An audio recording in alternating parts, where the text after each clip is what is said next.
this special broadcast coming to you from Karen, where media houses are this evening having a conversation with the Azimio presidential candidate Raila Odinga and his running mate, Martha Karua. This is a special broadcast being brought to you by several media houses. My name is Eric Lati from KTN. I have my colleagues Francis Gashuri from Citizen. The conversation is also live on K24, and Alan Owino is here from K24. It's also live on KBC, represented by Nancy Okware, and it's also live on NTV. Marita Oletenges is here with us. This conversation is also being transmitted live on several radio stations across the country. Welcome for this conversation, and welcome, Your Excellency Raila and Martha. Thank you. We'll have an interesting conversation, starting from what you've been having, around the country in terms of your campaigns. You've been busy up and down. Let me just give you a rundown of what we want to focus on this evening. We want to focus on several conversations. One of them is the cost of living. We'll talk about corruption and the fight against corruption. We'll also have a conversation about your promises, some of the campaign promises that you're making around the country: social protection, health, education. We'll also talk about unemployment and what you have programmed for the youth. And then we'll talk about the current campaign politics and how you are managing that. And then we will talk about integrity and accountability. Right? That is a good enough topic, Martha? Yes, it is. And we can also say the way you've been saying that Raila ni mzalendo. And that this is the kind of campaign that you've been having, haro going around the country and even meeting people who are making fun of you and engaging with them one-on-one.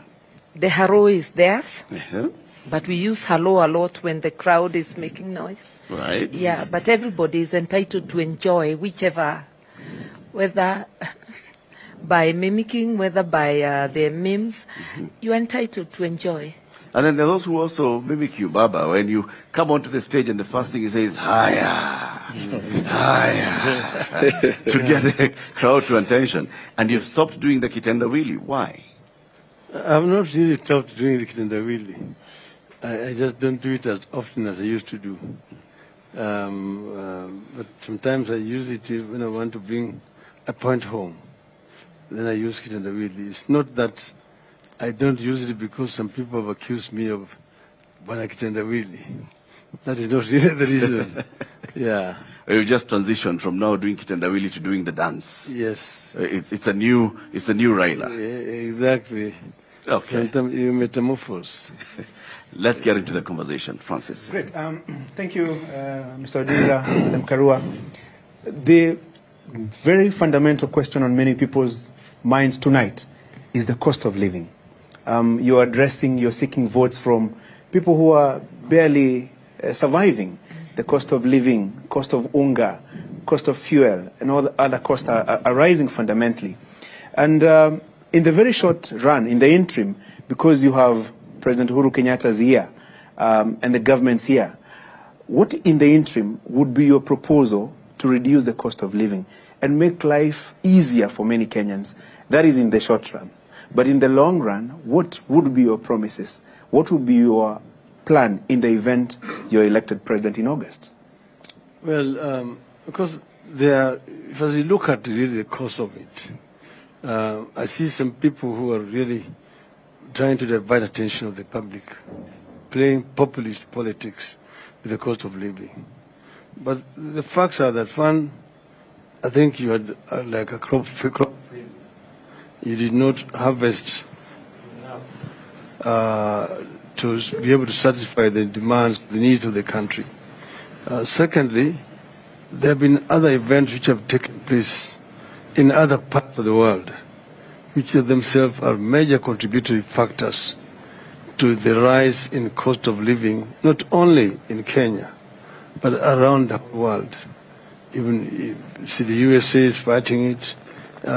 European countries right now are having serious problems because of what is happening in Ukraine there. So there are factors beyond the actual control of the government.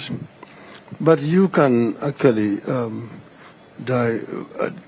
make some adjustments when you, for example, cut down on certain expenditures and then focus on feeding the people, making it much more bearable for the local person in the country.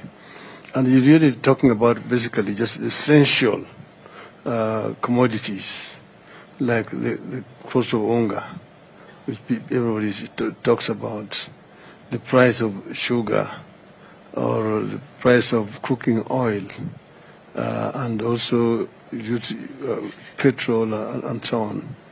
You can, by looking at the budget and making some adjustments in terms of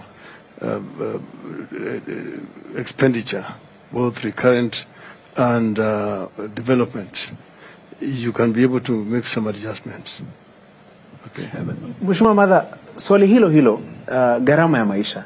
Bila shaka unatafuta kura ama mnatafuta kura na Mheshimiwa Odinga na watu wanakuambia kuhusu njaa, wanakuambia kuhusu gharama ya maisha na wanahitaji suluhisho.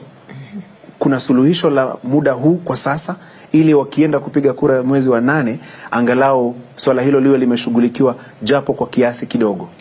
Kwa sasa tuelewe, Azimio haiko kwa serikali.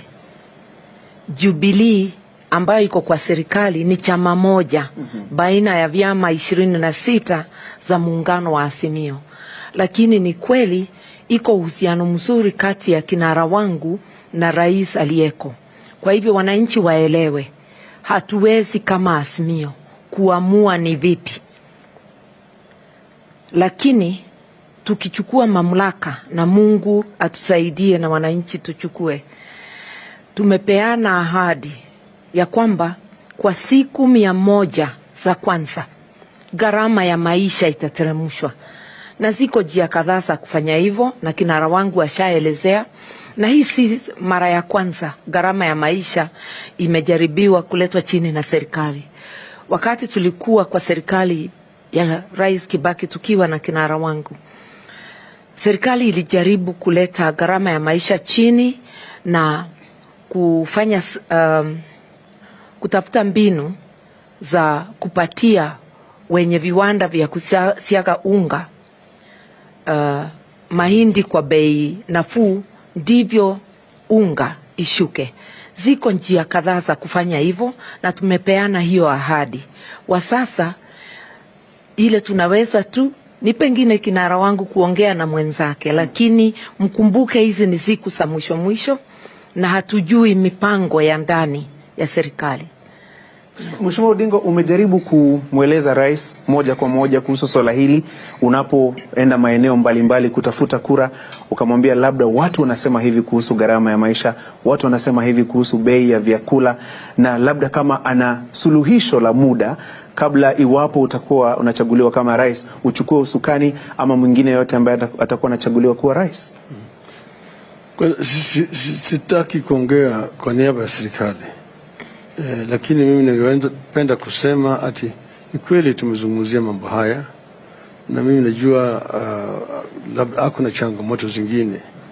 Manake vile ninavyojua shida wako naye ni kwamba serikali haitembei pamoja. Iko nusu ya serikali ambayo inapinga yale ambayo serikali inajaribu kufanya. Wao wanacheza siasa na maisha ya Wakenya. Ati wao wanasema wao ndio wanasuluhu, wakipewa hatamu ya uongozi katika nchi hii watateremsha gharama ya maisha chini. Sasa unauliza, wewe uko katika cabinet, baraza ya mawaziri, na hiyo baraza ya mawaziri ndio inatoa uamuzi yale ambayo nitakanya ifanyike. Baba hayuko katika cabinet. Naweza tu kutoa ushauri kwa rais mwenyewe, lakini yeye mwenyewe na wenzake ndio wako katika serikali. Kwa hivyo sisi tumeweza kutoa pendekezo, lakini saa zingine wanapata ugumu hapa na pale ambao mimi mwenyewe siwezi kuyaingia. Lakini sisi tunaweza kuongea juu yale tutafanya, na mimi naweza kuhakikishia Wakenya ati ahadi ambayo tumetoa sio mzaha, ni ahadi ambayo tunajua ni deni kwa Wakenya. manake si mara ya kwanza sisi kuwa katika serikali. Tuliingia katika serikali wakati hali ya uchumi ilikuwa mbaya zaidi, na vile vile wakati ile yani mambo ya ufisadi ilikuwa juu zaidi.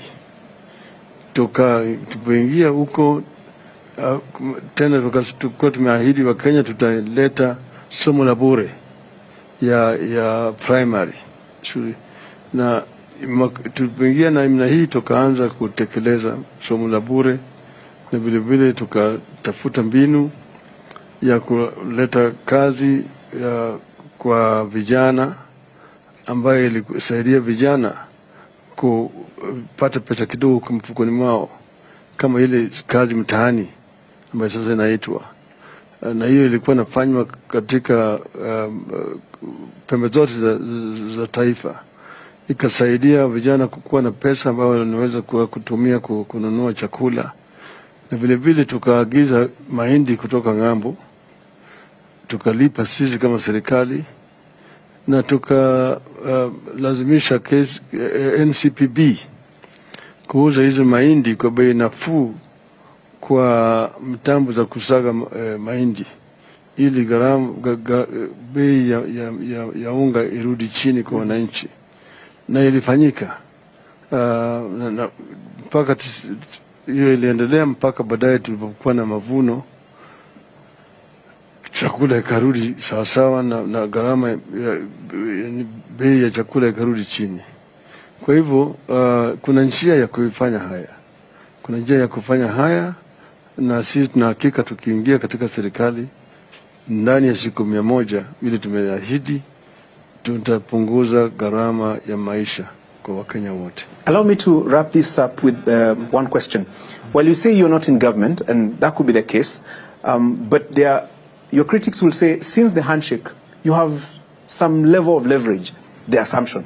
Does that in any way give you some extra baggage in terms of looking for votes, well aware of some of the challenges that the government has experienced, especially in the second term? Does it in any way affect your search for votes? You know, Kenyans are basically not stupid.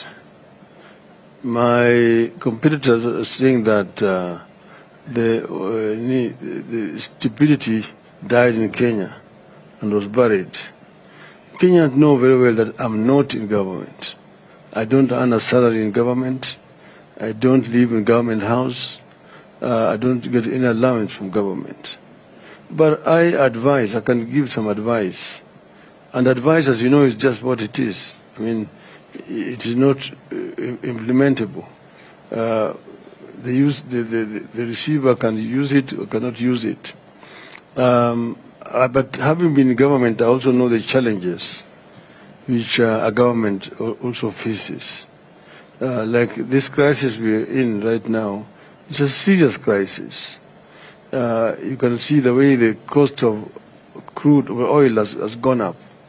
You know, and when the cost of oil goes up, virtually everything else goes up in a country.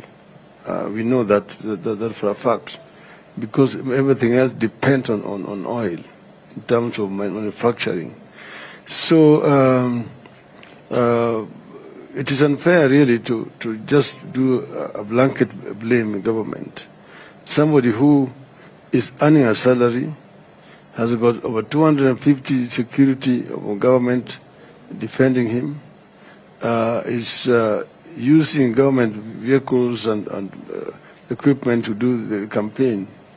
To come out and say he's not in government, it asks mtu wa kitendawili ndio anajua yeye ndio yako ndani ya serikali. Mimi nilitolewa kwa serikali. Kama ulitolewa kwa serikali, you do the decent thing that most responsible people do. You resign. That is what Mr. Bill Kagia did.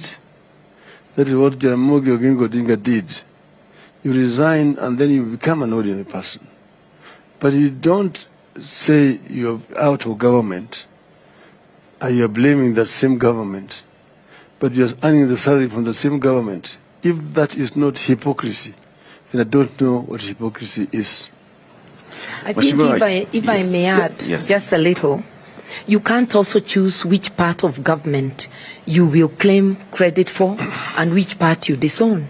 If somebody is standing in the podium and telling people that I've influenced this to happen in government, they must also take the blame for any shortcoming of government. And that's the way it is.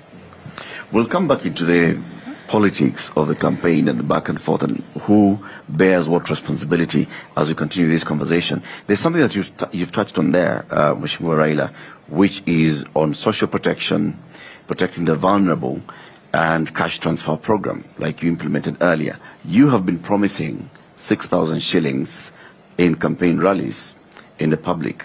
Now, there's a lot of misconception and misunderstanding of what this 6,000 shillings is all about. Who qualifies for 6,000 shillings? When do they start receiving 6,000 shillings? In fact, when you promote this interview this evening, somebody already sent us a message saying that we ask you for 2,000 shillings. Deposit. Alafu utakata ukiingia serikali. So who qualifies? What is this 6,000 shillings for? Who qualifies for it? Let me say this. First, there are the facts and there are also jokes about it. The fact is that we are talking about a social protection program. And it's not being introduced in this country, only in the world. It is something that exists in other countries in the world. Like in the UK, most European countries, United States, it's in Brazil. On the continent, it is in Egypt. It is also in Namibia. In fact, we have a Kenyan who helped to design the Namibian program, who is the one who has actually worked with our experts here. And what we're talking about is a number of Kenyans who live below the poverty line. These figures are taken from the Bureau of Statistics, and they have already been profiled. About 2,000 families. When you talk about 2,000 families, you're talking a family that's, say, 4 people per family. Then you're talking about 8 million people. And these are people you're giving money. The family, not individuals. Mm-hmm. And so if it's 6,000 per family for 2 million people, that's 12 million shillings. 12 billion shillings. 12 billion shillings. Is it per year, per month? Per month. That works to 144 billion shillings per year. We have already costed it, okay? 144 billion shillings per year. We know, for example, the kind of pilferages and losses.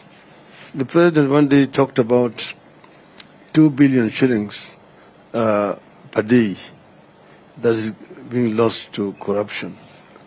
President Obama also put it at about 700 billion equivalent Kenyan shillings. So that is roughly what it is. And I know you ask how, but most of that money is being lost through procurement, particularly through procurement and also through collections. You know, because the budget basically consists of income and expenditure, government. You are under collecting, and then you are overspending. That is what it is. If you say about 700 billion shillings is being lost to corruption, if you basically try to block this, you can have a saving, say, of 500 billion shillings. We are talking of only 144 billion shillings. See, but we have also been in the government before. When we went into the government, we found a treasury which is almost empty. The coffers are almost empty. The growth was also negative. The revenue collection was very low, generally. But then we immediately realized the cause of it. The revenue officers, basically are the boys in town. They're the ones who are buying apartment blocks in town. They're the ones who are driving the latest model of cars. They're the ones who are constructing castles in the rural areas. They're the ones who are building high-rise buildings in village markets and so on. So if you do a lifestyle audit, you'll be able to just get rid of this. And what we did exactly that. We suspended them, we did a lifestyle audit, and we actually sacked some, retained those who were not very tainted, transferred them. The other side is the expenditure side of the budget. You have these so-called, they call them procurement officers. They're all seconded into ministries from the Treasury. They are the other group, like the revenue officers. Exactly the same thing. The procurement at that time was being done through these officers. There's a government requirement that any procurement above 100,000 shillings had to be done competitively. In other words, you had to advertise in at least 3 leading newspapers. Yep. And then there must be at least 3 bidders. And then you award to the lowest, as it were. What we discovered was that each and every one of these procurement officers had 3 companies registered. And so then there was a collusion that this officer is in health, he's supplying water. This one is in water, supplying agriculture. The one in agriculture is supplying roads and so on and so forth. There's a collusion. So anytime you advertise, you will get three bids. And all of those 3 bids are coming from one person. And then the cost is heavily inflated. Like they will be buying, say, a calendar which should be costing 20 shillings, be buying it 100 shillings. An item which is supposed to be costing 50 shillings is bought at 1,000 shillings. And then that amount of money is shared between these people. So that's how revenue is being lost. I'm just trying to elaborate to you how these 2 billion shillings get lost in the government. It is not a fictitious figure. It is something that is realistic. And if you pay proper attention, you can actually save that money and use that money for the kind of program that we're talking about. This is just one of them. So if we were to look at this 6,000 shillings, why 6,000? Why not 7? Why not 5? Why 6? 6 is because this will bring these people to what we call the minimum, basically level. Yeah, I mean, more than $1, $3 per day, and they will be able to live like other people. And it is not just a waste. You see, it is an investment, because when you do this, the people, I mean, in the rural areas particularly, the purchasing power of these people go up. The shops in the rural areas can now do business. So the economy, the rural economy itself is stimulated through this amount of money. So it's like an economic stimulus program. It is not just a waste. With a ripple effect. Yes. My final part on this particular question is currently the government has a program called the Inawezekana, which is a cash transfer program to the elderly, to persons with disability, severe disability, and to vulnerable and orphans. So is this a similar program? Are you going to scrap the Inawezekana program, or are you consolidating the Inawezekana program and just adding from 2,000 shillings to 6,000 shillings? If you go into your records, you'll find that I'm the one who launched the Inawezekana program in Mombasa when I was Prime Minister. It was really our idea to help the elderly people and also the people with disabilities and so on. Those are people who are not able to really fend for themselves. And it was capped at 2,000 shillings. That is a separate program. These are the other group of people. Some of them, those other ones may also be included in this group. But this is over and above the Inawezekana program. This one here is targeting those specific families who have been profiled by the National Bureau of Statistics. Okay. Okay. Well, former Premier, it's a good thing you've spoken about corruption, and I believe Honorable Martha, you can just speak up after him because this is a docket that directly translates to you. Now, corruption is a big thing, as the One Kenya Coalition has spoken about, and I believe it formed the premise upon which you added that extra docket of the Justice and Legal Affairs to the Deputy President when you were mentioning your shadow cabinet. Now, this would necessarily mean that the Deputy President is overseeing policies and issues pertaining to the Justice and Legal Affairs, but many would argue that in the long run it would have a ripple effect in affecting the independence of institutions such as the Office of the Public Prosecutor, we have the DCI, we have the ACC. So how then would you ensure as the executive that you do not compromise on the independence of these institutions that should be so? Of course, she's going to talk to you about the details. Yeah. But let me just tell you that we have one government. And the government now consists of three arms. You've got the executive, you've the judiciary, and you've got the legislature. All these three arms are interdependent. If one is not working properly, efficiently, it actually affects the other arm of the government.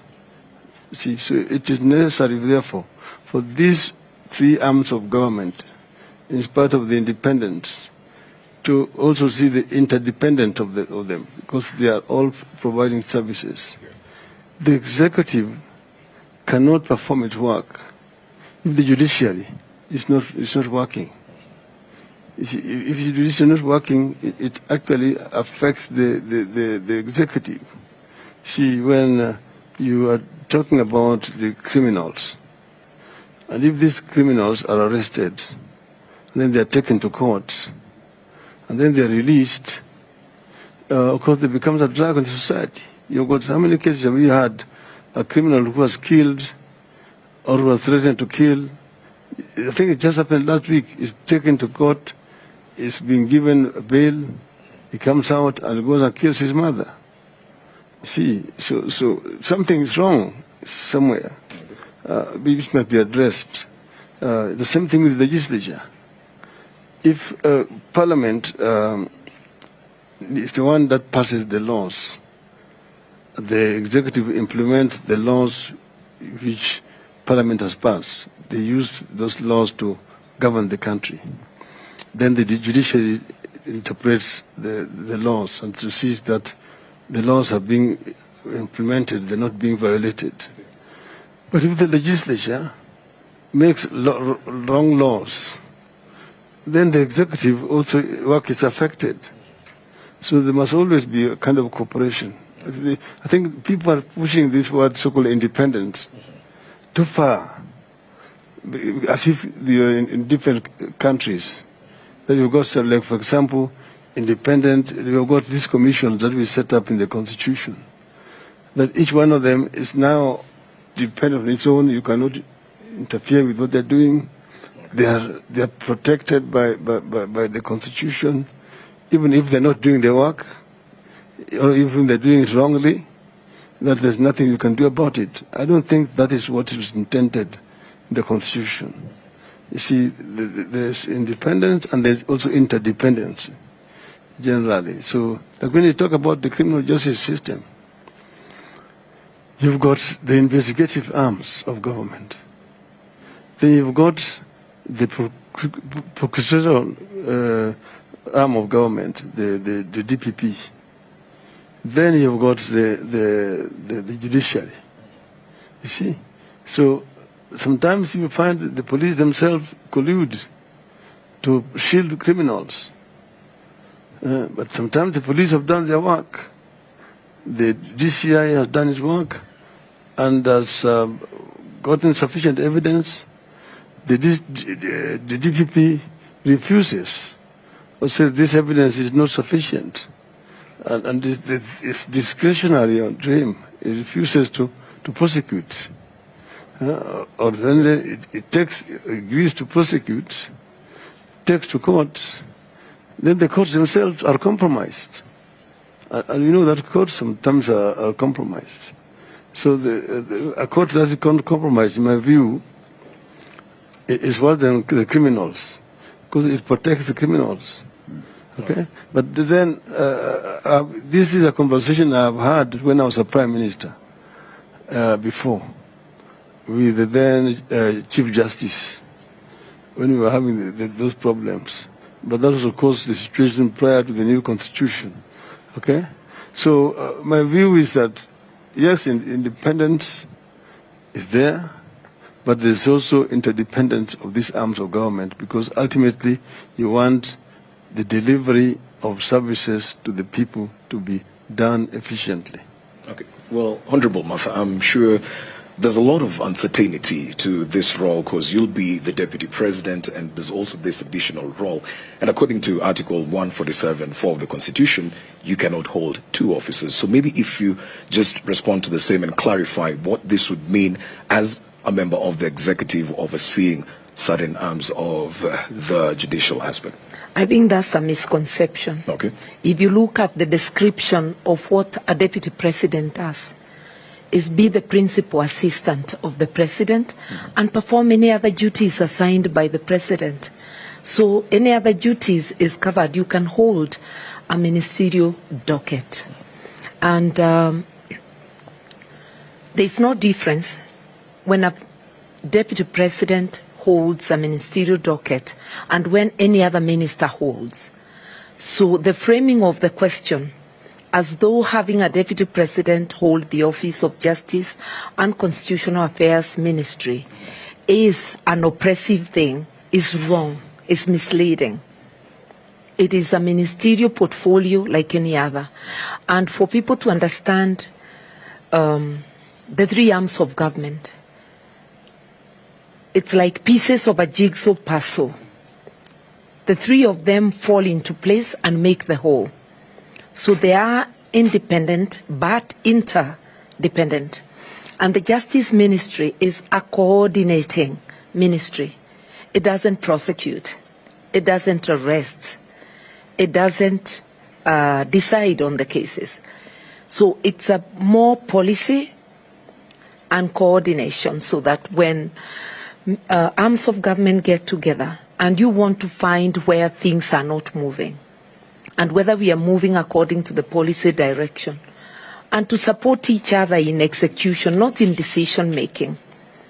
When the government proposes to Parliament a bill, it doesn't sit in Parliament to pass that bill, but it's a government proposal. When the government, sitting with the judicial arm,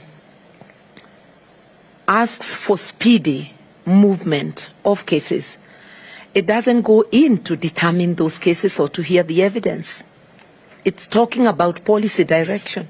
So that, for instance, if we need any law to limit how long certain cases can sit, then it's agreed together in a consultation. Proposals are made by the relevant department and placed forward. So there's no contradiction whatsoever. The Azimio government will be a government that upholds the rule of law and constitutionalism, and will strictly do things in accordance with the law. So I'd like people to know that it is not a contradiction for a deputy president to have additional responsibilities assigned by the president. Okay. And that's precisely what we are talking about. And fighting corruption, if I may add, is more than just about going to court.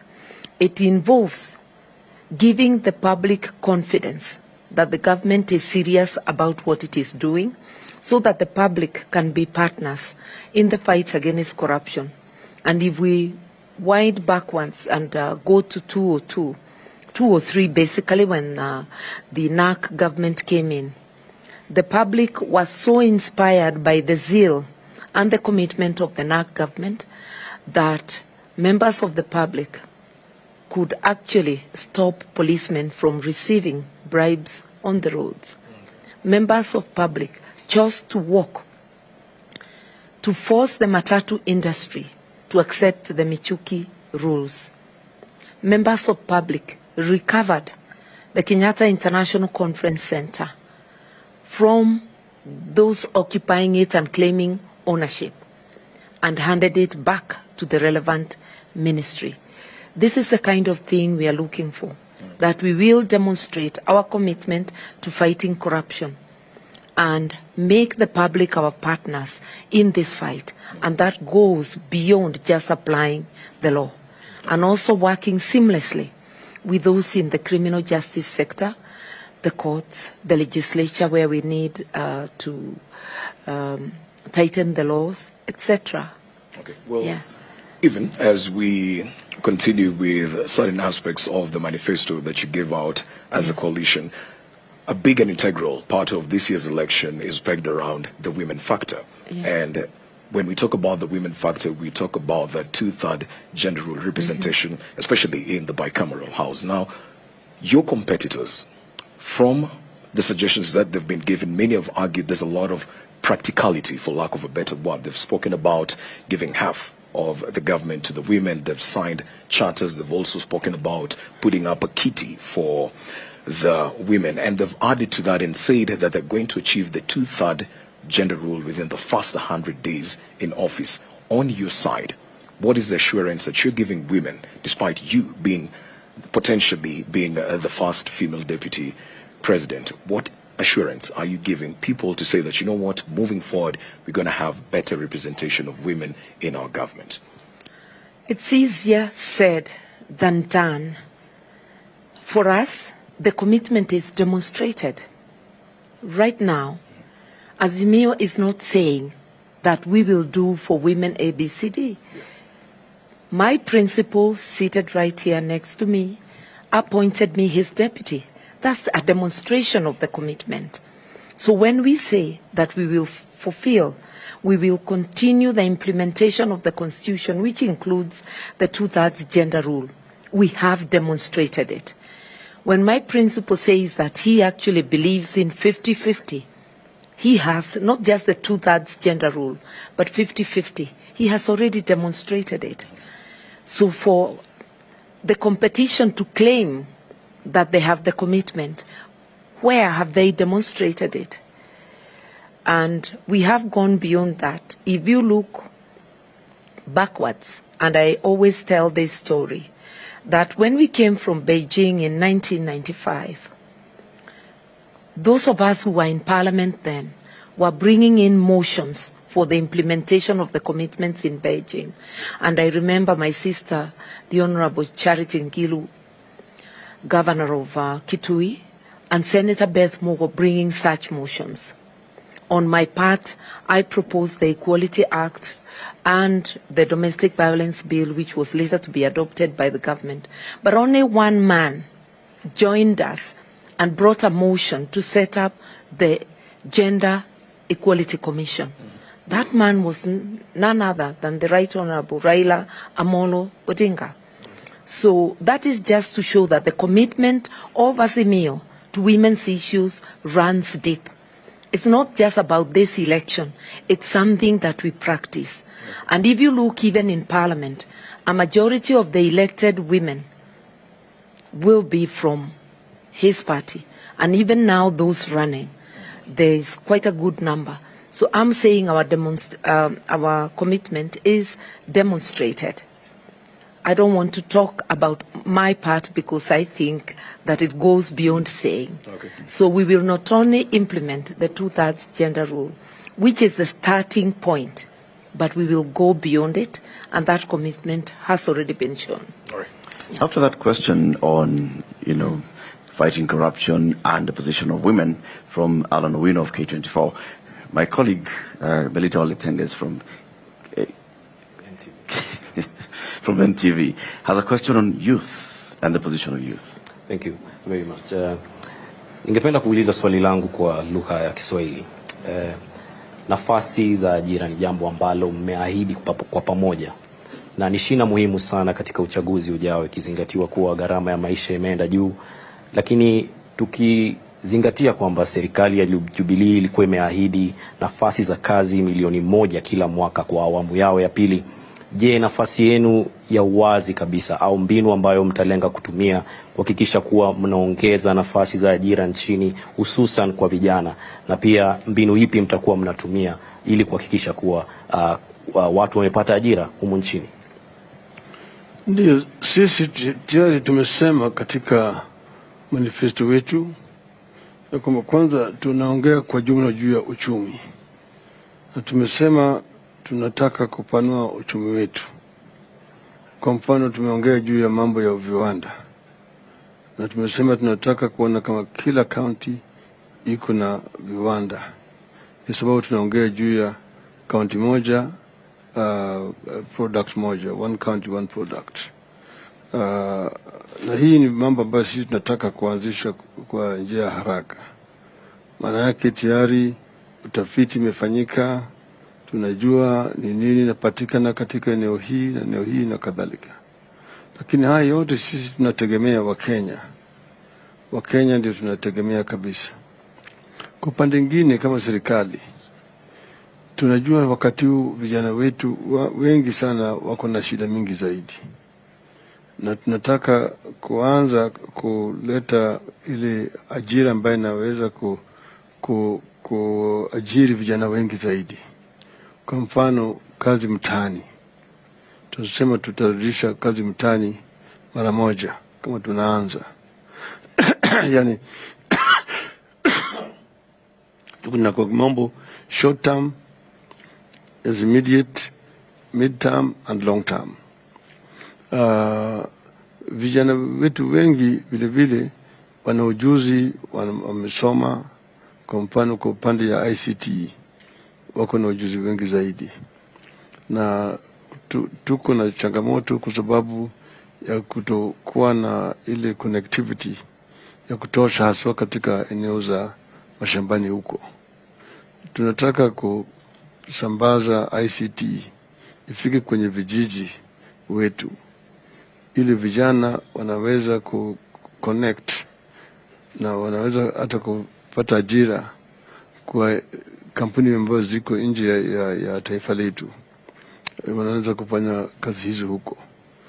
Vile vile tumesema tutaanza hazina mpya ya mkopo, pale ambapo vijana wanaweza kwenda kukopesha pesa ya kuanzisha biashara yao, na walipi riba yoyote mpaka baada ya miaka 7.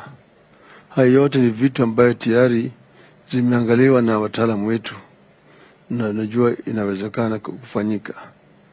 Tukileta mambo kama haya, vijana wengi kwanza wataweza kunufaika kwa hiyo mpango. Lakini muhimu zaidi ni mafunzo.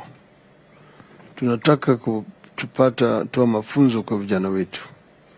Ndio sasa tunataka kupanua motivates ziwe katika kila sub-county, ambayo vijana wanaweza kwenda pale na kupata mafunzo ya aina tofauti, ili waweze kwenda kuanzisha biashara yao. Yani watu wengi katika taifa letu wanaangalia serikali. Wengi ukienda mahali wanasema kabila yetu au uko yetu hawajaajiriwa katika serikali. Hawajaajiriwa katika serikali, kila mahali mikienda. Lakini serikali inaweza tu kuajiri watu kadhaa. Kwa mfano, wakati huu ukichukua serikali ya kitaifa, yani wale ambao wanaitwa civil servants, na atuweke polisi ndani yake na jeshi na kadhalika, alafu weke hata wale ambao wameajiriwa katika macounties, idadi inakuja na kuwa 700,000 peke yake, 700,000. Na hizo nafasi haziko wazi, watu wameajiriwa tayari katika hizo nafasi. nafasi inatokea kama mtu anakufa au anastaafu, na hiyo ni 10% peke yake.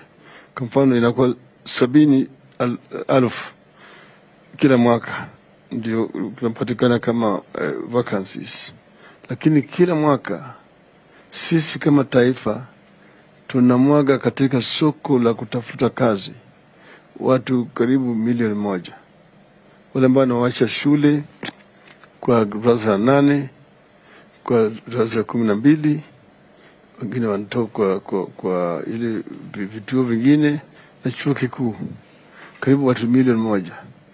Kwa hivyo mpaka tuangalie sekta ya kibinafsi, private sector, ndio itaweza kutoa ajira kwa wale vijana wetu wote. Sisi tunataka kuona kama Wakenya wenyewe wanapewa fursa ya kuwa kama investors.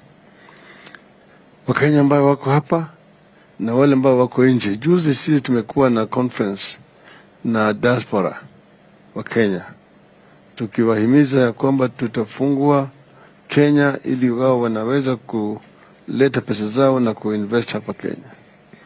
Kuna vile vile wageni, ile kitu ambayo inaitwa FDI, Foreign Direct Investments, kwa wanataka kuleta mali zao hapa, kuanzisha biashara hapa na kutumia Kenya kama mahali ya kutengeneza bidhaa na kuuza katika soko hii ya kanda ya Afrika Mashariki. Kuna wafadhili wengi sana wanataka kukuja hapa Kenya. Wengine ambao wanataka kutoka China, kutoka nchi zingine waje hapa katika bara ya Afrika. Sasa shida ambayo iko hapa ni mazingira ya wale kuleta mali yao hapa. Juzi mimi nilikuwa na wale mabalozi na wafanyabiashara kutoka Ulaya. Wanasema makampuni yao kubwa kubwa wangependa sana kuja hapa, lakini mazingira hapa ya kuweka mali yao hapa ni sio sawa, kwa sababu unakuja hapa kwanza ile kitu inaitwa bureaucracy, pili corruption iko juu sana. Alafu sasa wengine mtu anakuja hapa ameshasema yeye anataka kuanzisha kiwanda, amenunua shamba, kisha mtu mwingine anaenda mahakamani nasema hiyo shamba ni yangu, maana yake tuko na title deeds mabandia. Alafu yeye anakwenda anapata injunction kwa court, jamaa hawezi kuendelea na kazi yake, court hii imefunga hii maneno, na hiyo kesi haisikizwi miaka 3, kesi haijamuliwa. Juzi nilikutana na Amerika, yeye amekuwa hapa sasa kwa miaka 3, anakuja kesi imehairishwa, ati yule jamaa ambaye alienda mahakamani hayuko, wakili hajakuja, mahakama ameharisha kwa miezi 6. Ananiuliza mimi, Raila, hawa jamaa, do they know I'm coming from the LA? Do they know where LA is in this world? I'm not going to come again here. You see, this guy has been wanting to invest in the country, but he cannot, because somebody who is holding a wrong title deed has gone to court and has gotten an injunction, and the matter is not being heard. So if you say the judiciary is letting us down, creating a very unfriendly environment for investors, we know what you're talking about. Lakini sisi tunataka tukiingia ndani tufungue, manake hii italeta ajira mingi kwetu. Tumesema tunataka kujenga special economic zone ili ya Dongo Kundu ili kufanya kazi, ingine tujenge Lamu, ingine tujenge huko Kisumu, tayari ingine nataka kuweka hapo Voi, okay? Na iko industrial parks ambao sisi tutaweka, ndio kama Nyeri tutaweka industrial park huko, Leo kama Embu tunafanya namna hiyo, Garissa na kadhalika. Tunaweza kuleta vitu ambavyo vitatoa ajira nzuri kwa vijana wetu. Kwa sisi tuko na mpango mingi sana kwa vijana na kwa kina mama, na tuna hakika ya kwamba inawezekana. Mheshimiwa Martha, kwa kifupi tu, Mheshimiwa Raila Odinga amegusia kwamba kila mwaka tunao wasomi ambao wanafuzu 1,000,000, lakini je, mrengo wa Azimio pengine unalenga kuwa na nafasi ngapi za kazi kila mwaka? Nafasi za kazi tunaweza peana figures na ziwe juu au chini, lakini vile kinara wangu amesema, ukiangalia sekta ya SME wa sasa ina zaidi ya watu 2,000,000 wakipatiwa mazingira sawasawa ya biashara, sababu hata wao wanafinywa na ufisadi. Ukienda kuuliza license, ukienda kufanya nini, unaona hata mtu wa welding anaulizwa certificate ya health. Saa zingine hizo vikwazo zote zinaletwa na ufisadi, zikiondolewa kazi zitapatikana nyingi, na kazi si za wekezaji wa kutoka nje peke yake, ni mazingira ya kila Mkenya, na ndivyo tuweze kuwa na kazi za kutosha kwa vijana wetu. Na lazima tujaribu, kama wale wanakuja kwa market ya kutafuta kazi ni zaidi ya 1,000,000, lazima tujaribu tuone zile kazi zinapatikana, zinalingana au zinaongezeka. Na hii haiwezi fanyika mara moja, inafanyika kwa taratibu zile tutaweka, na tuko tayari kufanya hiyo yote. Kabla hujamaliza hiyo, kwa MSMEs, yani jua kali, sisi tayari tumesema ati kuwatambua, lakini kuwasaidia wao ili waweze kupata mkopo kwa gharama ya chini. Na vilevile tumesema tutaleta ile kitu inaitwa shahada ya jitihada, recognition of prior learning, RPL. Yani wengine wao hawakuenda kwa shule mpaka wakapata shahada ya shule, lakini wameenda wakajifundisha kazi na wana ujuzi zaidi. Mwingine anajua kuchoma vyuma, yani welder, mwingine ni mechanic, mwingine ni electrician, mwingine ni plumber, mwingine ni mason, mwingine ni carpenter, mwingine anajua kuezeka paa ya nyumba na vigae na kadhalika. Lakini sasa wakati huu hawezi kupata kandarasi ya serikali kwa sababu hawakuna ile certificate. Sisi tuwapatia hiyo certificate, ndio tunasema shahada ya jitihada, na wakiwa na hiyo wanaweza kupata kandarasi ya serikali bila kupitia kwa mabwanyenye ambayo wananyonyesha jasho lao. Naam, nampisha mwanahabari mwenza Nancy Okware kutoka idhaa ya taifa KBC. Naam, shukrani. Bwana Raila, tukirejea kwako, ningependa kidogo tuzungumze kuhusiana na swala la afya. Manake tunafahamu ya kwamba uchumi wa taifa hauwezi ukaimarika bila afya bora.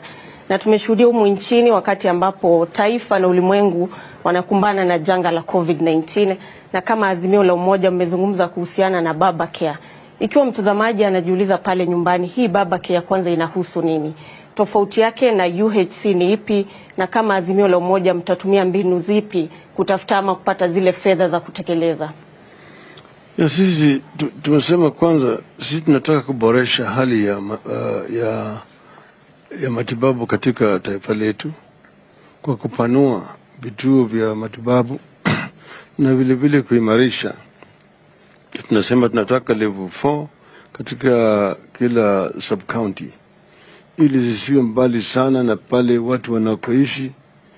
Kuna Wakenya wengi wanapata shida mingi zaidi, wamama haswa ambaye wajawazito, wengine wanakufa wako njiani wanapelekwa kwa vituo vya matibabu. Kwa sababu tunasema tunataka iwe karibu. Pili, tunataka kuna vituo zingine ziko pale lakini hakuna dawa ndani yake, hakuna vifaa ya matibabu, hakuna manases au daktari. Tunahakikisha na kwamba kila kituo cha matibabu imewekwa vizuri, imewekwa vifaa vya kutibu watu, kuna dawa ndani yake, kuna manases na daktari. Pili, tumeongea juu ya bima ya matibabu. Manake wale walileta kufanya tu kama experiment. Waliweka Kisumu, Machakos, Nyeri na wapi? Kitui ndio. Kitui. Sisi tutaweka, itakuwa kwa counties zote za Kenya, na Wakenya wote watakuwa chini ya bima sawasawa ya matibabu, sio tu ya kufanya majaribio. Watoto, wakina mama, wazee, vijana, na tuta vile njia ya kuwasaidia kulipa ile premium wale ambaye hawezi kulipa, ili kila mtu awe na cover. Akiwa mgonjwa anaweza kwenda kwa matibabu, na kama hata na pesa apate matibabu sawa. Vile tutajaribu sana kuweka rasilimali katika zile vituo vya matibabu ya hali ya juu. Wakati huu Wakenya wengi wanaenda ng'ambo, sana India, wengine wanaenda Uingereza, wanaenda Afrika Kusini na kadhalika. Lakini zile vituo tunaweza weka hapa kwetu. Manake sisi tuko na wataalamu wengi wa Kenya hapa, ambao wamesoma vizuri kabisa, wanajua mambo ya matibabu. Yale ambayo inakosekana ni vituo. Na pili, vile mahospitali za kibinafsi, gharama iko juu sana. Wengi wa Kenya hawezi kumudu. Gharama ya kitanda katika hospitali hizi hapa Nairobi iko juu zaidi kuliko gharama ya kitanda katika 5-star hoteli. Ulala tu kule hujatibiwa, gharama ambao wanakulipiza inashinda Hilton au Serena. Hiyo ni kunyonya wa Kenya. Watu wengi hawezi. Mtu amekaa kwa hospitali kwa siku chache, gharama imefika milioni. Siku unakuta wa Kenya wanakutana jioni Pan Africa Hotel, Nairobi Club, wapi, kwenda kusanya pesa ya matibabu. Watu wanafanya tu kazi kwa hizi vituo vya matibabu katika taifa letu, wananyonyesha wa Kenya. Sisi tunataka kuleta uhuru kwa Wakenya, kwa kuleta vituo vya kiserikali kwa hali ya juu, ili Wakenya wako na chaguo. Kama unataka kwenda Aga Khan au Nairobi au wapi, unaweza kwenda mahali na utapata madaktari ambayo utatibiwa kwa ile gharama ambayo wewe unaweza kumudu. Hiyo ndio tunataka kufanya. Naam. Yeah. Pengine Martha, tukipata kauli yako kuhusiana na hili swala la afya, manake ni wengi ambao wanaathirika, unapata kina mama, watoto. Unahisi kama taifa ni kipi kilichofanyika tukajipata pale ya kwamba unalipa fedha nyingi baada ya kusalia hospitalini kwa muda mfupi, kisha dawa hazipatikani, unapata ya kwamba unaambiwa baada ya kutibiwa nenda pale nje kanunue dawa? Ufisadi umechangia pakubwa. Dawa zinapelekwa hospitali ya serikali, mahospitali ya county, unakuta hata zikiwa zimeletwa juzi hakuna dawa. Lakini daktari atakwambia ile chemist utaenda kununua. Sasa tunashindwa. Anajuaje ile chemist iko na dawa? Na si daktari mmoja, kutakuwa na mtindo. Hiyo hospitali utakuwa unaelezewa ni wapi unaenda. Kwa hivyo ufisadi unachangia pakubwa, na ndio tunasema kwa serikali ya Azimio tutapambana na ufisadi vilivyo, sababu kila mahali, kila sekta, kila huduma imeathiriwa pakubwa na ufisadi. Ningependa Wakenya wajue wakati tulikuwa tukiwa wadogo na hata nikiwa mpaka university, hospitali zile zilikuwa nzuri zaidi hapa nchini ni za serikali, na watu wakigonjeka walikuwa tu wanaenda dispensary, wanaenda hospitali kuu. Nikija hapa kusoma kwa chuo kikuu cha Nairobi, City Council dispensary ulikuwa unajua ni ipi inafungua 24 hours. Zilikuwa wazi, zilikuwa na dawa, zilikuwa na kila kitu. Wachache sana walikuwa wanaenda hospitali ya kibinafsi. Tukiboresha katika baba care, mahospitali ya serikali, hiyo ndio italeta bei ya hospitali za kibinafsi chini, sababu watu watakuwa vile kinara wangu wamesema, itakuwa hapo wazi. Unaweza ingia hospitali ya serikali upate matibabu poa, unaweza enda ya private, na kama unaenda ya serikali bila malipo, watu wataopt kwenda ya serikali bila malipo. Lakini iko mambo mingi tutachangia kuboresha, kuona wako na vifaa vya kutosha vya kukagua ni matibabu gani, na pia ya kufanya treatment. Ndivyo kama ni hiyo matibabu ya kansa inafanya watu sana sana waende India, hiyo ni mambo inaweza fanyiwa hapa. Na zote tukiwa na lengo la kuboresha nchi yetu, na serikali ya Azimio ikiwa ina mwongozo wa aina hiyo, mambo ya matibabu, tutaokoa Wakenya wasiuze mali yao yote, wawachwe bila chakula, wawachwe bila mali ya mambo ingine muhimu, wauziwe shamba yao sababu wamechukua mkopo, na tuache kama nchi kupeleka pesa zote zetu ng'ambo. Hizo pesa ziboreshe serikali zetu. Naam, Latif. Well, we're having a conversation with the Azimio presidential candidate Raila Odinga and his running mate Martha Karua. We're coming to you live from Karen. This is a joint broadcast between several media houses, KTN, Citizen TV, NTV, KBC, K24, and several radio stations. We'll have a few minutes to conclude this conversation. So we're going to have some 3 questions. One of them is around the preparation for the August 9th general election and the confidence around it. The other one is on management of public debt. And of course, we have to talk about accountability to the public. So I'll start with my colleague Alan Owino of K24.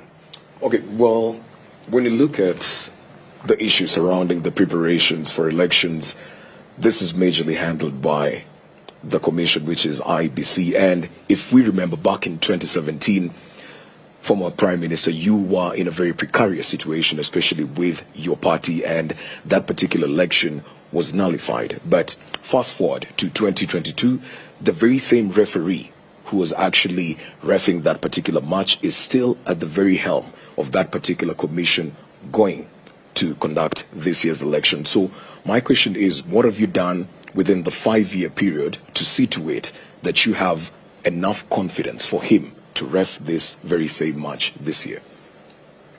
Well, I have expressed sometimes my misgivings before, and I've said that I want to be convinced that preparations have been done that are above board to ensure a free and fair electoral process. I did, on the day we were presenting our papers to the Commission, I present them with a letter with 10 questions which I wanted them to answer. They have partly answered those questions, but there are some other concerns which have not been satisfactorily dealt with. But I would say that this is premature today because we are having a meeting tomorrow with the IBC, and I will be raising some of these questions there tomorrow. And that's when I will be satisfied or dissatisfied, satisfied that they are really prepared and ready for an election which is free and fair or not. So I would actually withhold my my further comment on this issue. Because I would like to make an addition without going into matters that will be discussed tomorrow. And this is directly to fellow Kenyans, that we each have a responsibility to make the election free and fair and also credible. The polling clerk, the presiding officer, the returning officer, and everybody involved in the electoral process, including candidates, supporters, security agencies. We all have a role to play. If each one of us stood up for our country, Kenya, then we would not have complaints in elections. Chebukati and its team sitting at anniversary towers, if everybody else did their work, they would not, even if they wanted, be able to interfere or cause any malpractice. So this is a responsibility we must take jointly. And I want to say that I personally sought to prosecute privately 3 electoral officials arising from the malpractices in Kirinyaga in 2017. Although the court did not allow the private prosecution, and one party official, if I may add, I had gone to court against 4. An appeal is pending. Whether I'll prosecute it or not is another issue. But this is to say to everybody, don't hide behind an institution when you do wrong, because it's like declaring war against Kenya. Kenyans can come for you. Our constitution does allow it. So let us all do our best, even as we put Chebukati and his team to task tomorrow. Indeed. Is there a particular template, Honorable Odinga, that you have for what constitutes a credible election? Is there a template? What are your immediate concerns? I've seen issues raised on the complementary voter register at the polling stations. Are there what you would say irreducible minimums as you go to this election in terms of how IEBC manages it? well, you know, there are a lot of factors that are contributory to a free and fair electoral process. The preparations towards it, first, recruitment of the staff who are going to conduct the elections themselves. Has it been done in a transparent manner, in a manner that does not favor anybody and so on? Secondly, the procurement of the equipment that are going to be used in the election process. Here you have got right now the electronic or the ICT equipment. How was it procured? And how is it prepared?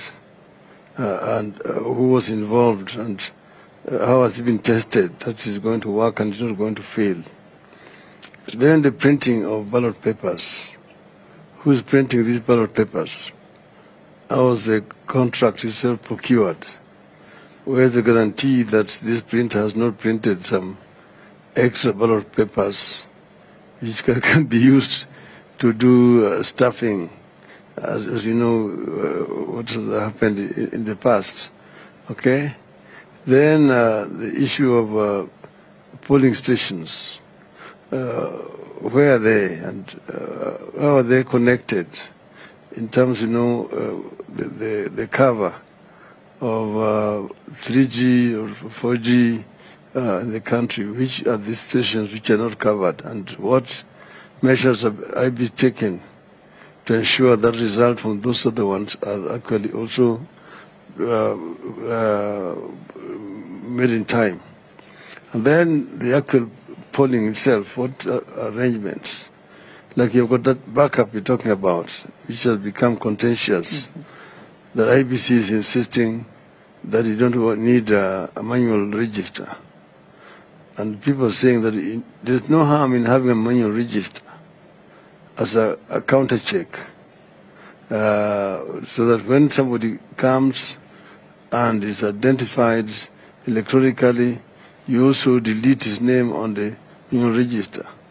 That gives you the number. Eventually you can, from what the numbers which you have crossed, know how many people have gone through that polling station, so that eventually, when wrong results come out, if 100 people voted, but then eventually 200 are announced, you can counter-check from that register to confirm that indeed the number which has come out is the number which voted here. They're saying they don't want to see that. The harm that causes to them, nobody knows. That is their own issue. Mm-hmm. So basically, the overall preparation of the election in that manner, and then the security, where who is going to provide security so that voters don't get harassed by some other goons, because the other opponent can hire goons to block opponents from going to vote. Mm-hmm. Those who are going to be in charge of security neutral enough to ensure that everybody is facilitated to cast his or her vote without coercion or interference. Okay? Then counting and that's on the polling day. Because what we have had is, not that we have not had agents in some areas. There are some areas where the agents are actually given two options: to agree to cooperate and take the money and disappear, or beaten up and thrown out, so that you don't have an agent there. See? Where is the guarantee that this is not? Because the police are also complicit there. And that's why you usually have these complaints. And then you have, the electronic system, mm-hmm.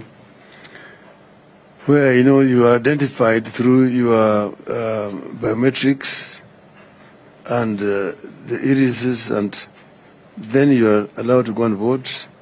Eventually, the results are counted, recorded, and then the presiding officer is supposed to, once the agents have signed, press the button and transmit, and it goes through a server in the cloud.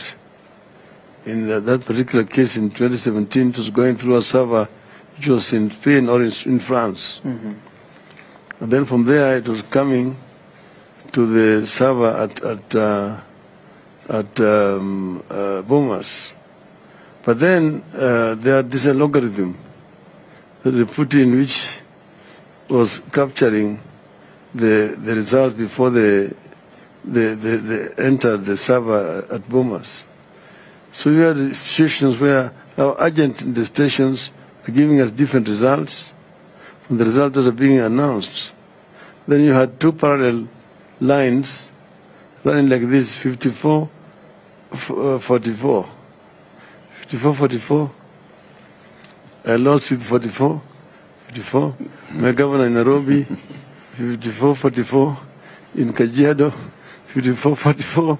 In Garissa, 54, 44. In all over where they lost. That was what it was. Mheshimiwa, as we conclude the conversation, your competition has actually challenged you many times publicly. William Ruto saying, should he lose his election, he's prepared to concede defeat. Are you prepared to make the same commitment to the country? Definitely. Definitely. I'm the sportsman between me and him. And I know that asiyokubali kushindwa sio mshindani. So I would easily accept defeat and congratulate the winner. Definitely. Asante sana. Maybe as we depart, the Raila Karua ticket, How is it going so far? You've not always worked in the same team together. In 2007, you're in different teams. In fact, Honorable Martha, you're on record saying at one point you didn't see anything ideological that you shared with the Honorable Raila. Is it now a union of convenience for this election? What does your ticket now bring to the fore? And tied to that, what are your chances? Have you figured out what are your chances for winning this election? I think I should go first, yes, now please, that you mentioned me. Remember, we were competitors in 2013. And if you are competitors, you go for it and you go for your competition. That is the only time we strictly were not on the same side. We've come from the same background, from the trenches fighting for expanded democracy. That doesn't mean when you are on the same side, you must see everything 100% the same way.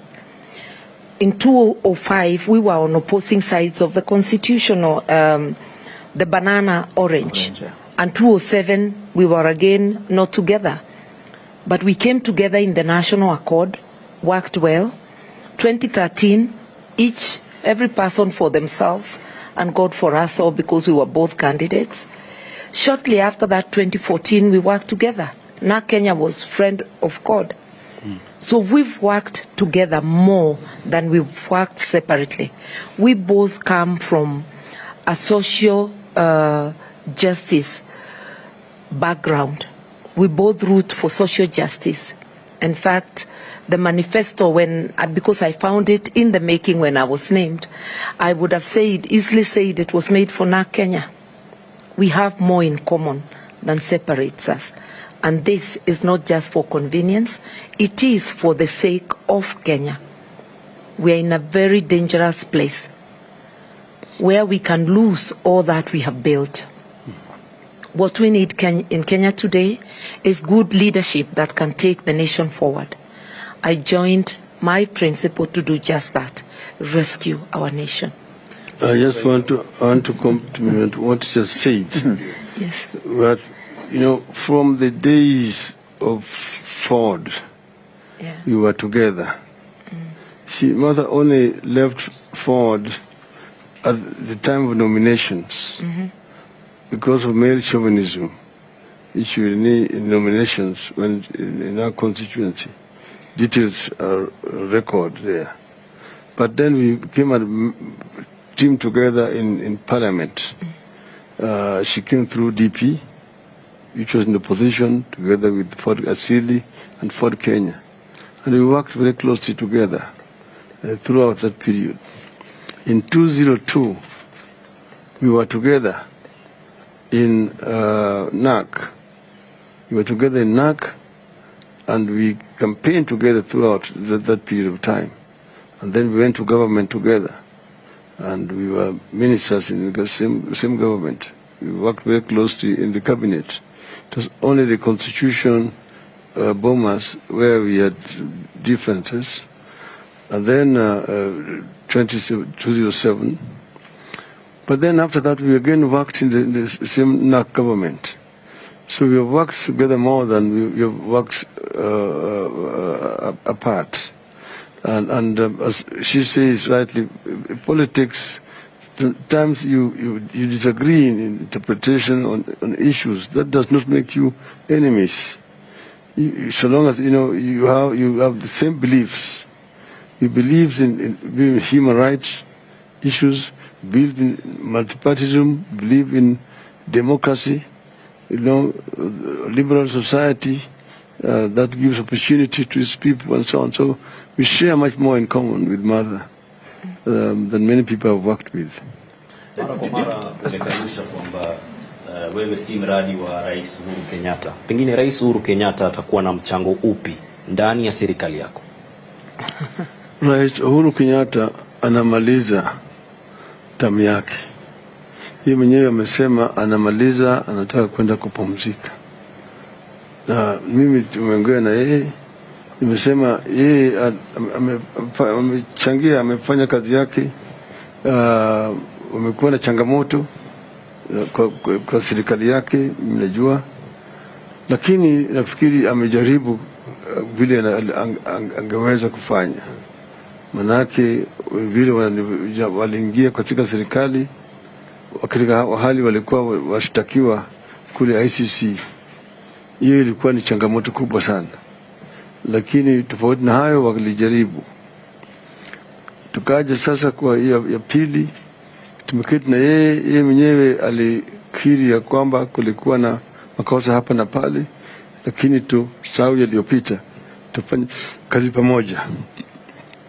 Na nafikiri yeye amejaribu, ingawaje yeye amekuwa ana pingamizi kubwa katika serikali yake. Manake vile navyojua ile serikali ilikuwa ni nusu mkati. Kama upande mmoja ndio anafanya kazi, mwingine hafanyi kazi, inakimbia tu kufanya kampeni na propaganda kwa miaka 4. Hiyo ni kubwa sana kwa serikali. Mimi najua tulikuwa na tofauti zetu, mimi na Kibaki, lakini tulikuwa tunajua vile tunasuluhisha yale tofauti yetu.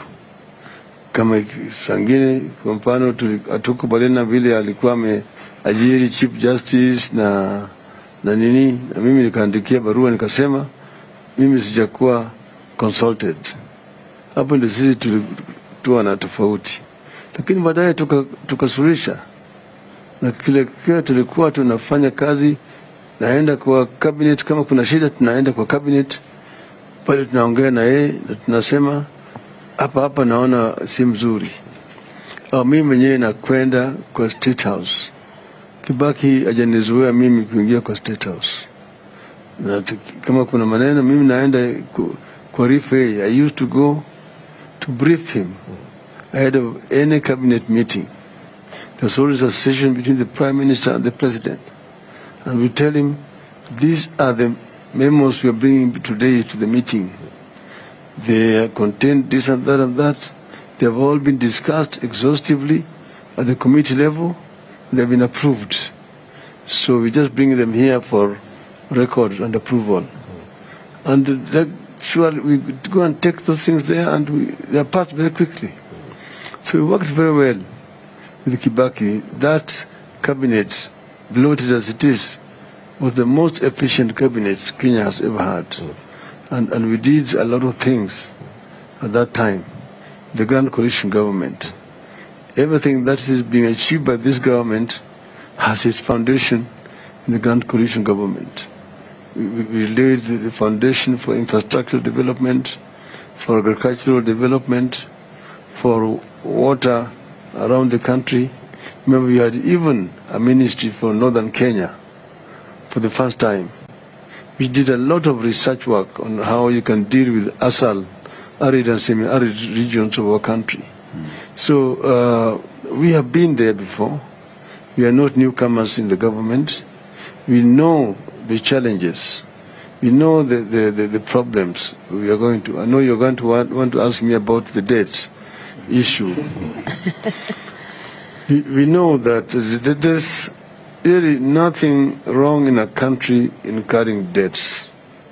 Most countries have got debts. Even the United States has got public debts. Japan has got a lot of public debts. Germany has got a lot of public debts. In fact, the total debt that the African countries have are less than the debt between just two countries in Europe, Belgium and the Netherlands. Okay?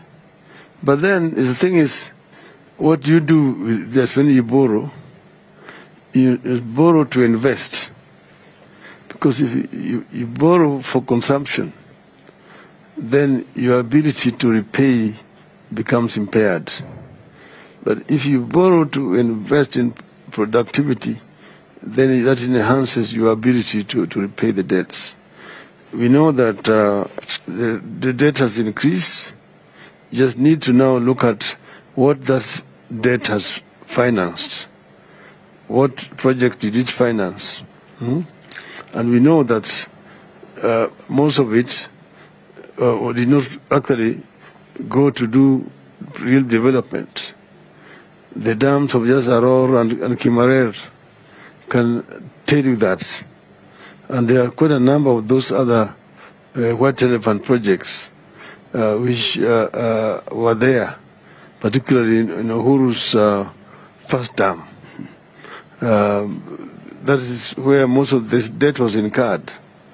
Some of it which has been incurred in the second. The people who are actually crying about the debts are the people who are responsible for those debts. I give you the example of SGR. SGR was a grand coalition government project. We conceived it, Kibaki, as a project. It was done under the NESC, National Economic and Social Council, which were being co-chaired by Kibaki and myself. It was supposed to be Mombasa, Nairobi, Kampala. So we had a joint committee co-chaired by me, the Prime Minister of Kenya, and the Prime Minister of Uganda. But because of bureaucracies in Uganda, when we had met here, the minutes prepared had to wait to be tabled in their cabinet before approved, and then the next meeting to now go and meet in Kampala, and so on. I went and told Kibaki, at this rate, our term is going to expire before we finish, we do anything. Let us take Mombasa, Nairobi as a purely Kenyan government project. That is how we did it. We did that. And then we now appointed the consultants, and they did the feasibility study, the engineering design, tender documents, and we awarded the contract at $2.7 billion. When they came to government, they cancelled that contract and re-advertised, and then awarded it a few months later to the same contractor at 3.6 billion from 2.7. Then it went to 4.3, then 4.6, then I don't know 5 point what. So you asked me about the debts. This is how the debt is accumulated, okay? And that was the first term that those Tanga people are saying nothing happened. Most of these debts were incurred at that time. Now, what we are going to do, because we have dealt with these issues before, we will look at particularly, there are some commercial debts. What is really killing are the commercial debts with short-term period of repayment, high interest rates. Those are the ones that you really need to renegotiate and get maybe a refunding or so that you can extend it to a long-term debt with lower repayment rates and also reduce the rate of interest. There are several ways of dealing with this issue, so that you don't want to get into government and just work to pay the debts and do nothing. Okay? We have analyzed the debt that we owe as a country. We know that it can be managed. We know what we intend to do with it, so that we don't just go to government and nothing is happening. We will find a way of dealing with it. If elected president in August and deputy president in August, you will be the second implementers of the presidential system of administration, presidential system of government. Maybe in a minute or two, each one for you, Mheshimiwa Raila and Mheshimiwa Martha, what is that one thing that you will avoid from the Uhuru Ruto administration? The unseemly disagreement, taking it to the public. People may differ on how to go about things. That's supposed to be settled in the boardroom. We will try to conduct ourselves in a way that maintains the respect of the office and demonstrates respect to the people of Kenya. We have the new constitution brought a presidential system, but it also brought a devolved system government. Devolution actually ought to make service delivery more efficient. But you need to look at it that you don't have 48 governments, 47 counties, and one national government. There's one country, so it is one government. And therefore, you need to work together closely with the devolved units and agree on priorities. And also you must have a benchmark through which performance of the counties can be measured. You see, so that you have equal system of service. You know, you have a situation where other countries do so well in health systems, others do better in education facilities, others in water, and other. We must have one country. We must have a way of measuring performance of county government, and that is the responsibility of the national government. So we do that, we will be able to make this country work for the good of the people of the country. How can the people of Kenya hold you to account for all the promises that you're making? You see, the taste of the pudding is in the eating it. The Kenyans know me because it's not my first time to go to government. I mean, I'm not going there as a newcomer. They know what I can do because I have delivered when I was in government. As a Minister for Energy, I'm the one who made rural electrification an infrastructure development rather than a commercial enterprise, and made it possible to roll it out countrywide, okay, in the short period. And I'm the one also who came up with the reforms to remove transmission and distribution from generation and allow the private sector to come in at the IPPs. At that time, it was supposed. Then, in the road sector, I'm the one who introduced these road agencies, the Kenha, Kura, Kera, at that time, which was opposed very vehemently, to make the service delivery much more efficient at that time.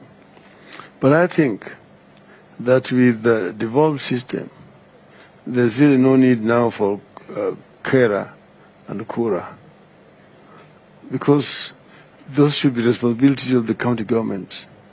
You see, why should we have roads in Mombasa which are not the responsibility of the county government of Mombasa, that are being run from Nairobi, or in Kisumu, or in Nakuru, and so on, or even rural roads in the counties? Those should be responsibility of the county government.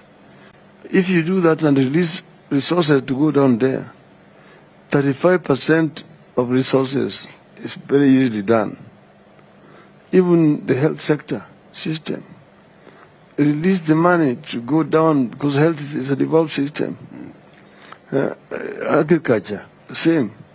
So you're having a problem here about, you're sticking to about 15%. To actually release 35% is so easy. Just release the responsibilities with the resources. And now and supervise the county government from Nairobi. Then services will be delivered properly. Asante sana. Right Honorable Prime Minister Raila Odinga and Martha Karua, asanteni sana for taking this conversation with us this evening. This has been a joint conversation between several media houses, KTN, Citizen, K24, KBC, and NTV, and several radio stations this evening. We want to thank my colleagues here who've been with us this evening.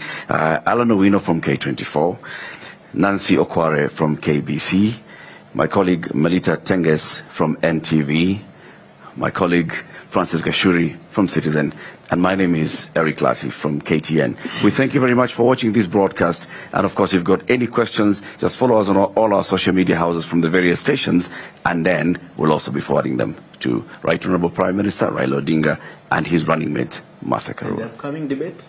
Presidential debate? Yeah. As you know very well, the Media Council of Kenya, the Media Owners Association, and the Kenya Editors Guild have been working on a presidential debate, and the dates are soon going to be released. The debates will be taking place in July. The question is, the one for the Deputy President, will you attend? Would love it. You will be ready? I've said I would love it.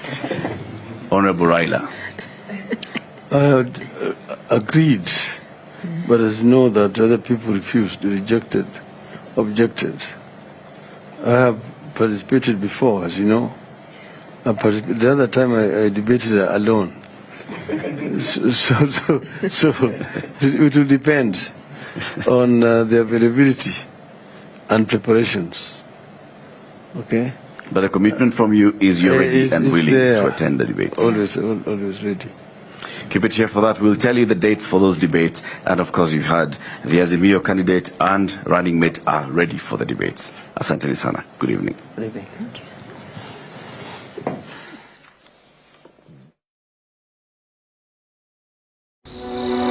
Dear Baba, when I grow up, I want to be an engineer just like you. And I would like to be a lawyer just like mother. But can we have water at home to drink, cook and clean so I can have more time to study?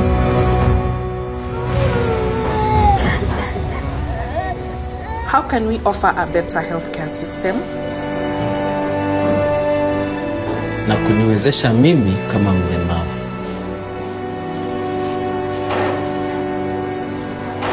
Mimi kama jua kali, wata recognize skill yangu aje? Mimi mfanyabiashara, naweza pata financial support, niongeze stock. In whose hands are our businesses safe? Dear Baba. Yo, Baba, Wakenya wameongeza barua zingine. Wanasema wanataka password.